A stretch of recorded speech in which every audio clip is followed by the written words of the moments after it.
Democracy is for me and 12 million black Americans a goal towards which our nation is marching. It is a dream and an ideal in which whose ultimate realization we have a deep and abiding faith. For me, it is based on Christianity, in which we confidently entrust our destiny as people. Under God's guidance, in this great democracy, we are rising out of the darkness of slavery into the light of freedom. Here, my race has been afforded the opportunity to advance from a people 80% illiterate to a people 80% literate, from object property to the ownership and operation of a million farms and 7,500,000 homes, from total disenfranchisement to participation in the government, from the status of chattels to recognized contributors to the American culture. As we have been extended a measure of democracy, we have brought to the nation rich gifts. We have helped to build America with our labor, strengthened with our faith, and enrich it with our song. We have given Paul Laurence Dunbar, Booker T. Washington, Marion Anderson, and George Washington Carver. But even these are only the first fruits of the rich harvest, which will be reaped when new and wider fields are open to us. The democratic doors of equal opportunity have not been opened to wide Negroes.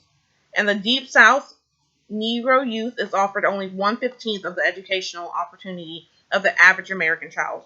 The great masses of Negro workers are depressed and unprotected in the lowest level of agriculture and domestic services, while the black workers in the industries are barred from certain unions and generally assigned to more laborious and poorly paid work.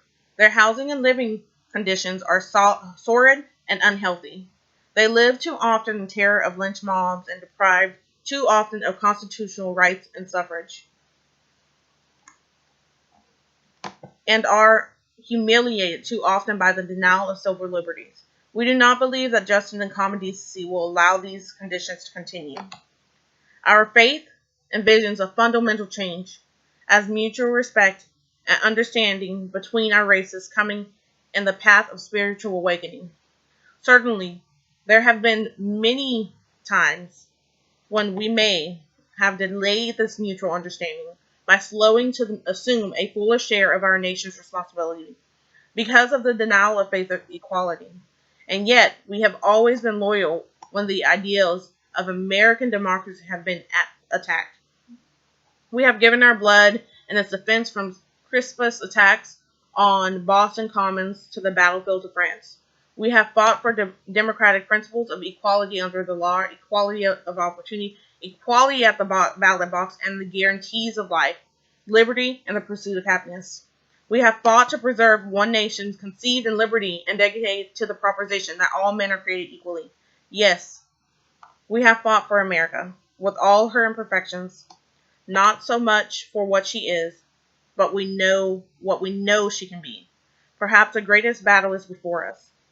The fight for a new America, fearless, free, united, morally rearmed, in which 12 million Negroes, shoulder to shoulder with fellow Americans, will strive that this nation under God will have a new birth of freedom, and that a government of people, for the people, and by the people, shall not perish from the earth.